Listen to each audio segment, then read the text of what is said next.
Right. So you've got full screen? Yep. Yes, good. Okay. The title is Detotalization and Retroactivity, Black Pyramid Semiotics. Detotalization refers specifically to Monticelli, Daniele Monticelli's 2008 dissertation. His procedures of detotalization deal mostly with deconstruction, psychoanalysis, and ideology critique in tandem with theory development. Charles Peirce is not important in Monticelli's work, but in his conclusion, he proposes that the semiotics of Peirce may be integrated to detotalization, and leaves this as a potential future direction of research. The first move of my dissertation is to declare a similar commitment to detotalization and then to take up his suggestion to integrate the semiotics of Peirce to that of deconstruction, psychoanalysis, and ideology critique. Retroactivity is the principle that I highlight as a common point of theorization between classic detotalization on the one side and semiotics of Peirce on the other side. Retroactivity is what makes it possible to account for the external within the sign without compromising its theoretic integrity. This makes my basic research questions then to be, firstly, how to integrate the semiotics of Peirce to detotalization, and secondly, where is retroactivity in Peircean cognitive and biosemiotics? So, the task of my work is to redescribe the original coordinates of detotalization with a specific focus on retroactivity, to investigate the texts of Peircean cognitive and biosemiotics for the equivalent of retroactivity, and then to propose a synthesis. I proceed by dedicating one chapter to each of the important coordinates of detotalization. The first chapter deals with second-generation semiology. The second chapter deals with Marxist literary semiotics. The third chapter deals with hermetic drift in the works of Umberto Eco. The fourth chapter deals with what I call signomancy and psychoanalysis. And finally, chapter 5 deals with Peircean cognitive and biosemiotics. In each case, the subject matter is considered through the lens of retroactivity. In my work, Umberto Eco is probably the most important character because it is Eco who originally proposed the Peirce-Hjelmslev hybrid. Here you see the Black Pyramid schema on the lower left. This is the centerpiece and my original contribution in the work, applied in all 5 chapters. And in the upper right, you can see Umberto Eco's original figure from his work, A Theory of Semiotics. As you can see in Eco's figure, it already shows how Louis Hjelmslev divides or stratifies the signifier-signified relation into form and substance, creating 4 terms. The stratification of the sign describes an elemental layering between which different directions of action and retroaction take place. At the top level of my figure, both arrows indicate movement from substance to form. Retroactivity happens at this level, at the upper level, and there are 2 types of retroactivity. The structure of my work is based upon finding and labeling the 2 forms of retroactivity in the respective theoretic domains of each chapter. In each domain, the 2 forms have different names, but the Black Pyramid schema makes it possible to specify these forms on the basis of a common diagram. In chapter 1, the domain is second-generation semiology and deconstruction. And the 2 forms of retroactivity here are called connotation and metalanguage.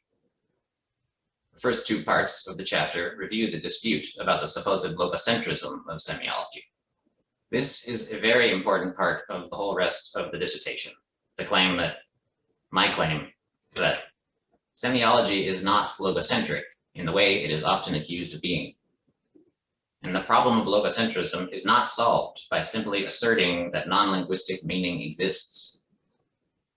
Structural semiology is often disavowed on the basis of this false claim, and the integrity of semiotics itself depends on our choice to reject this. So, in fact, Saussure semiology was logocentric in the very specific way of which Derrida accused it. And one way to deal with this is through Hjelmslev's stratification. And this is also how we derive the two forms of retroactivity in this chapter, which are called connotative and metalinguistic. As you can see, the third and fourth parts of chapter 1 elaborate first the metalinguistic and second the connotative forms of retroactivity. As the schema shows, the connotative form of retroactivity is a movement from the substance of the signified to the form of the signifier. As Roland Barthes writes, it is, if you like, a fragment of ideology. We might say that ideology is the form, in Hjelmslev's sense of the word, of the signifieds of connotation. In every chapter, the opposition of the two types of retroactivity takes this designation. The first connotative type of retroactivity is the ideological one, and the second metalinguistic type is the aesthetic transgressive one. As Barthes says, it is probably around this transgression that a great number of creative phenomena are situated. In the third part of the chapter, it is shown with Jacques Lacan how transgressive textual experimentation is a critical strategy for integrating the external to the sign without compromising its integrity, its theoretic integrity. The connotative ideological type is introduced at the end of this chapter, that is at the end of chapter 1, but it comes into greater focus in chapter 2 in the context of Marxist literary criticism. Marxist literary semiotics or ideology critique is the domain of detotalization where the problem of the external is addressed most directly. Marxist critic and philosopher Terry Eagleton, for example, blames deconstruction and semiotics directly for what he calls a pervasive relativism, which has led to the decline of interest in ideology critique, among other things. Following Monticelli, I employ a reconstructed Marx, which I describe on the basis of the Black Pyramid. And on this basis, I defend the post-structuralist experimentalism of Barthes and of Adorno and others against the realist classical Marxists who don't take the problem of the referent seriously enough. It takes special procedures to manage the effects of ideology upon the interpreting subject. And in my reconstructed Marxist semiotics, these procedures take a literary aesthetic form. In this direction, the notion of ideology is generalized on the basis of the Black Pyramid, which, as Monticelli writes, is why it is possible to consider Marx's analysis of the fetishism of the commodity as the paradigm for a critique of a certain more general mode of symbolizing. And this analysis takes the chapter through Georg Lukács, Slavoj Žižek, Frederick Jameson, as well as Eco. Eco's writings on what he calls ideological code switching are worth looking at closely. And this discussion leads into the next chapter, where Eco is dealt with directly and where Eco introduces the Peirce-Hjelmslev hybrid and gives his own terms for the two types of retroactivity.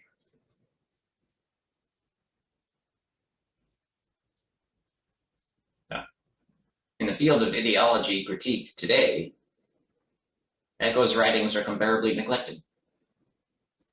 Eco also says Peirce and Saussure can be combined with each other, but this means we have to moderate Peirce's supposed realism and update Saussure's formalism with Hjelmslev.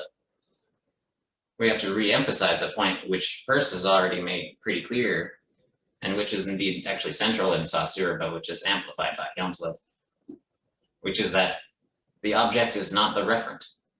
When Eco emphasizes the idea of unlimited semiosis, and when he re-engineers the notion of the interpretant, some popular Peirce scholars say that Eco got Peirce all wrong. My task in this chapter is to challenge that claim, to challenge the claim that Eco simply got Peirce wrong. So in the third section, I deconstruct this argument as it comes from the very well-known Peirce scholar T.L. Short. Contra Short, unlimited semiosis as an idea remains valid. The Peirce-Hjelmslev hybrid may proceed uninterrupted. There is nothing stopping us from using the semiotics of Peirce for the same purposes as deconstruction, psychoanalysis, and ideology critique, regardless of the fact that mainstream Peirceans do not sympathize with the political and philosophical implications of detotalization. As I have already said, it was Eco who introduced the Peirce-Hjelmslev hybrid. but my black pyramid schema specifies the hybrid considerably and allows me to systematize the types of retroactivity in every chapter. And on this basis, we can take some more of Echo's concepts and plot them to the schema. Here you can see how ideological code switching corresponds to what was previously called the connotative secondary system. And radical invention corresponds to what was called the metalinguistic secondary system, where, as Echo puts it, in such cases, what takes place is a radical code making, a violent proposal of new conventions. Radical invention produces a new type of awareness about the world. Two more of Echo's distinctions are crucial in the black pyramid schema. And you can see here in my schema how they actually compose a very important part of it. These are sign function and sign production. These come from Echo. I use this opposition, sign function comes from Hjelmslev, but Echo expands it and puts it in opposition to sign production. I guess that's important. So, but I use this opposition as the further basis of the black pyramid schema, where the Hjelmslevian sign function corresponds to the purely formalistic and differentially articulated Saussurean sign. The domain of sign production designates empirically derived sign typologies, which depend upon a concrete referent for the definition. Of all the coordinates of detotalization, psychoanalysis seems to have the worst reputation. Even worse than deconstruction, perhaps. So, but one actually pretty good reason for this is also rarely understood. This is the fact that at least Lacanian psychoanalysis is not conceived as a way to help patients overcome their trauma and find their position in society. Rather, Lacanian psychoanalysis, on the contrary, is a way of amplifying personal trauma in order to radicalize the subject against society.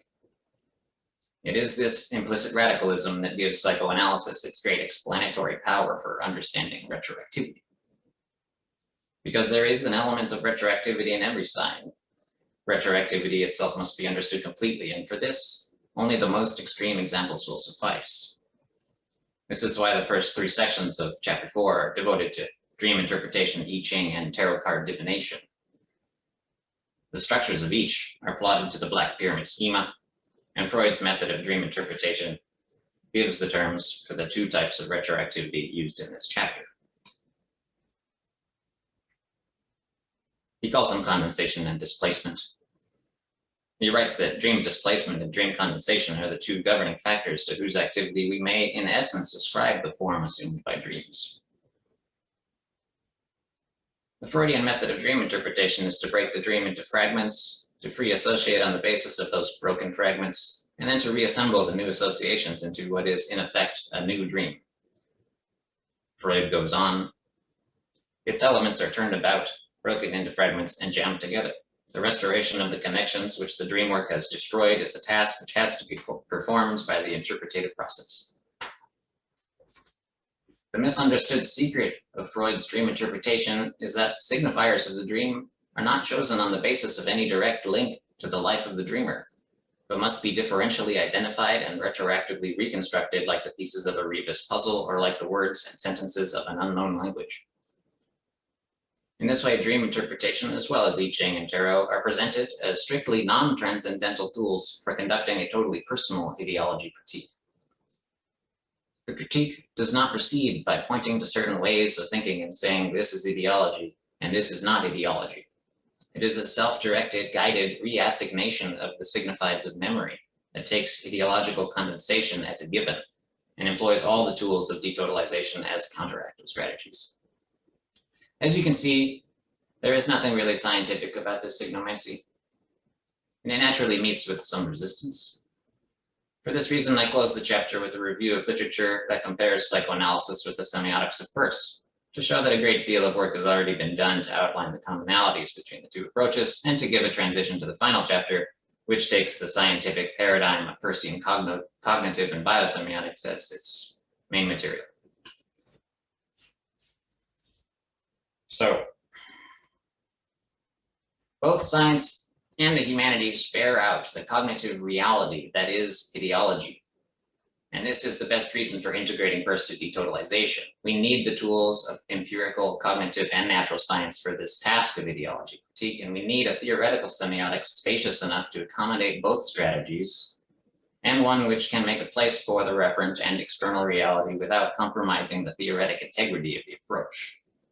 The Peirce-Hjelmslev hybrid is the basis of this, and in chapter 5, when I talk about sign taxonomy, it designates the approach that deals more or less directly with the referent.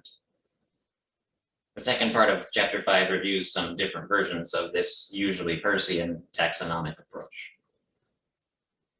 The fourth part of the chapter is dedicated to what I am calling the quasi-sign doctrine. I discuss how Peircean cognitive and biosemiotics provide important tools in the struggle against ideology. The ideological quasi-sign has an important precursor in the biologically simple proto-sign. Proto-signs are those which have not yet achieved the full thirdness of differentiation. In this way, the study of the biologically simple signs inversely teaches us about the collapse that happens in the ideological quasi-sign. Another important tool comes from the fact that cognitive science arrives at the same conclusions that detotalization arrives at, which is that ideology is cognitively real, and therefore requires all the tools at our disposal to manage it. I argue this point through extensive exegesis of the works of Terence Deacon.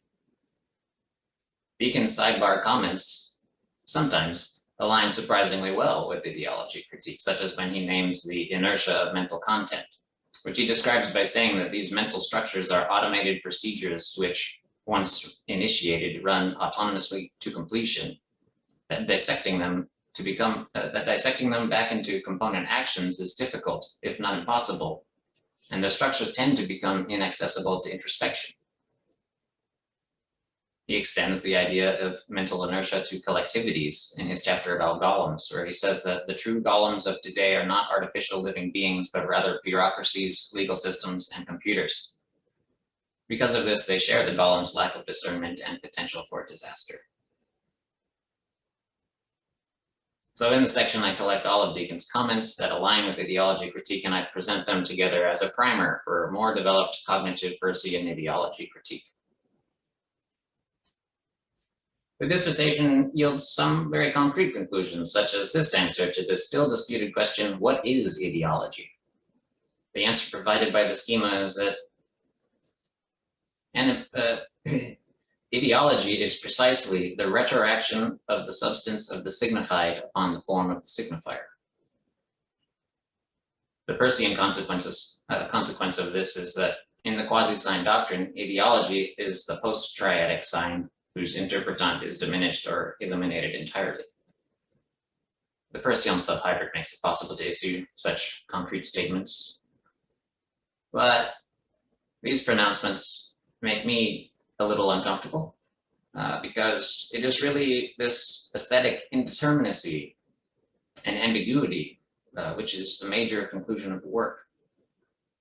Or rather, the problem of ideology is not so much giving it a concrete definition as developing strategies to fight it. And these strategies cannot be formulated in a concrete concept. The pyramids remain a mystery. And in my conclusion, I go into some detail about the inconsistency of my pyramids, such as the unclear relation between the terms that are around the circle of sign production and the terms that inform the inner square of the sign function. In order to make sense of the Black Pyramid schema, its pieces need to be rearranged and rotated, and I leave this inconsistency as an invitation to future research. But I have two more specific instructions for future research. The research may take two directions, one leading backwards in history from Peirce and one leading forward. The first direction would be to use connections between the semiotics of Peirce and the philosophy of Hegel. This direction would exploit these connections for the purpose of continuing ideology critique. And here, some more cooperation with the Slovenian school of psychoanalysis could be productive because some of them already bring together Deacon's cognitive science with psychoanalysis by means of Hegel. And semiotics should be a part of that conversation, probably. The second direction would look forward to what's called the new materialism, specifically through Deleuze and Guattari. Guattari's later work already explicitly develops the Peirce-Hjelmslev hybrid. But Deleuze and Guattari's work is often portrayed as a rejection of semiotics and psychoanalysis. Their work really does not need to be read this way, so the second direction for future research is to read and reread Deleuze and Guattari's Capitalism and Schizophrenia with specific attention to how the Peirce-Hjelmslev hybrid is already functioning there, and to bring cognitive and biosemiotics specifically into that discussion. And I think in this area, actually also working in collaboration with the Italian schools that are still working under the banner of Eco's interpretative semiotics, I think could be very productive. So I save my acknowledgements till after the opponents. If so, I'm done.